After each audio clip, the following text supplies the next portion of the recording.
వైఎస్ఆర్సీపీ నేత రోజా అనుచిత వ్యాఖ్యలు చేస్తూ తన ఇష్టానుసారం నోటికి ఏది వస్తే అది మాట్లాడి చాలా సభ్య సమాజం ముఖ్యంగా మహిళా లోకం కూడా సిగ్గుపడే విధంగా మాట్లాడుతుంది.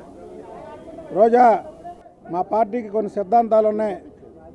ఆ సిద్ధాంతాల వల్ల మేము ఒక మహిళని ఏం మాట్లాడకూడదని ఊరుకుంటున్నాం. నువ్వు శృతి మించిపోయావు.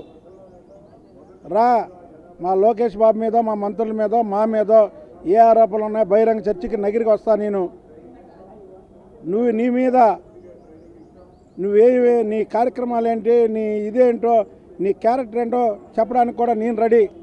నువ్వు రెడీయా?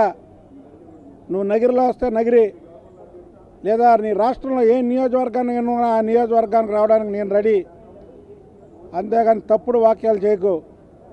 తప్పుడు వాక్యాలు చేస్తే మాత్రం తగిన సమయంలో బుద్ధి చెప్పడానికి మేము రెడీగా ఉన్నాం. ముఖ్యంగా అదొక సినిమా ఫంక్షన్, సరే.